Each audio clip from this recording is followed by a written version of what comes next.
Hey everybody, Steve Fix here. We're going to show you how to properly diagnose a bad wheel hub bearing.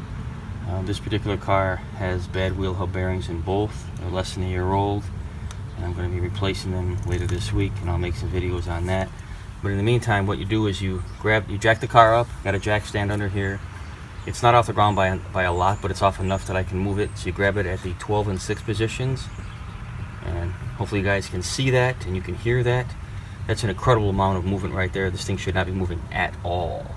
And then you go over here at 9 and 3.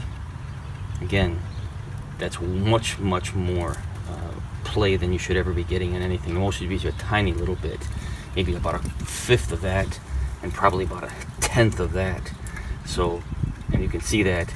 All right, folks. So now what you're looking at is you're looking at the underside of the car. This right here is your tie rod, which essentially has a ball joint inside of it. That is your sway bar link pin. And right over here, what we're looking at is we are looking at the ball joint from the control arm. So I'm going to have my assistant grab the wheel at 9 and 3. You guys see that movement? It's not coming from the tie rod. The tie rod is totally straight.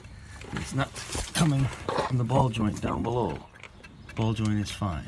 See? I grab it. My assistant's going to grab it at 6 and 12. You hear that, people?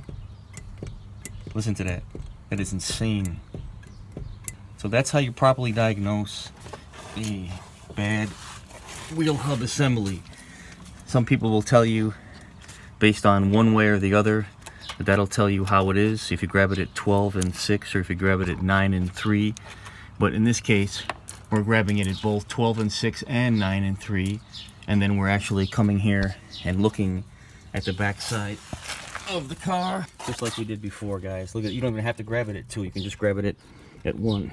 See, look at that. And this one here too. See? Much too much play. Much too much play. That is definitely a wheel hub bearing. And later this week, I will show you guys how to replace the wheel hubs. Thanks.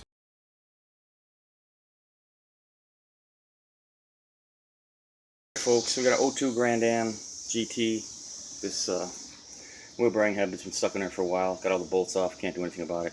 Gonna have to hammer it off. Got this wheel hub removal tool. This one's an ADT wheel hub removal tool. We're gonna pop it on and see what happens. But this